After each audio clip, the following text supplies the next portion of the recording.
तुमच्या विरोधात फिर्याद होती, मात्र आता तपासात पोलिसांनी प्रेस नोट काढली. काय नेमकं तिथे घडलं होतं? ही फिर्याद सकाळी 4:57 झाली.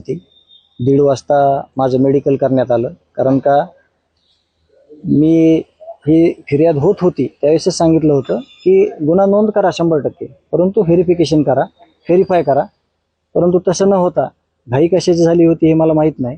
आणि शेवटी तुम्ही बघितलं की आता प्रेस नोट आली की हे जे गुन्हे झालेले ते म्हणजे व्हेरीफाय न करता झालेले आहेत, म्हणून त्यांनी प्रेस नोट काढली. आणि प्रेस नोट काढून सगळ्यांना सांगितलं की ह्याचा योग्य तपास होईल आणि हे आत्ता तात्पुरती हे जे काही माहिती दिलेली आहे ती खोटी आहे असं त्यांनी तक्रार काय होती? नेमकी तक्रार काय होती? आमची तक्रार अशी होती की आम्ही रात्री शेतकरी राजा या हॉटेलवर फॅमिली सेक्शनला रविराज साबळे माझे मित्र आणि आम्ही तिथं थांबलो होतो. आणि त्यावेळेस काही तिथं चुकीचे प्रकार घडले होते, जी इन्फॉर्मेशन आम्ही केज पोलीस स्टेशनचे PI यांना दिली होती. मग त्याच्यानंतर पोलीसची गाडी आली. त्याच्यानंतर जे काही प्रकार घडले ते मी सगळं सविस्तर सांगितलं होतं. आणि इन्व्हेस्टिगेशन अधिकारी आहेत त्यांच्यावर माझा भरोसा होता. त्यांना मी सांगितलं की हे सगळं व्हेरीफाय करून करा, परंतु त्याच्यामध्ये गडबड झाली.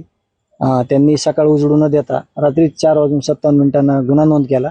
आणि मी आज सकाळी SP ऑफिसला आलो दुपारी आणि पुन्हा बीड ग्रामीणला इथं मी दुपारपासून आहे.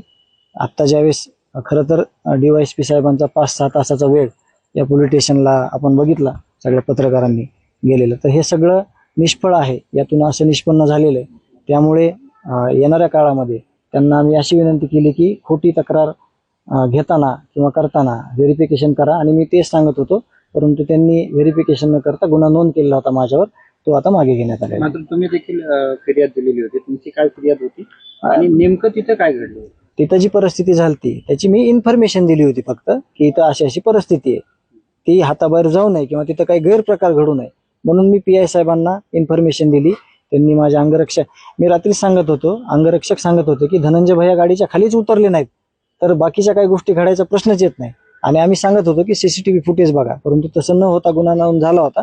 म्हणून मी आज सकाळपासून बऱ्याचशा बातम्या पत्रकार बंधूंच्या माध्यमातून बघितल्या की फरार आरोपी झाला किंवा समजा अटक झाली, अरेस्ट झाली. तर मी स्वतः SP ऑफिसला गेलो अगोदर, पुन्हा इथं बीड ग्रामीणला आलो आणि सगळी इन्फॉर्मेशन DYSP साहेबांना घेतली. त्यातून असं निष्पन्न झालं की हा गुन्हा हा चुकीचा आहे. आता बदनामी झाली आहे, तुम्ही पुढे काही या संदर्भात दाखल करणार नाही, लगेच लोकांना कळलं नाही हे खोटं होतं. आता DYSP साहेबांना एवढं मीडिया समोर बोललेत आणि प्रेस नोट आली तर त्याला आता जास्त एक्सप्लेन करायची मला गरज नाही पडणार.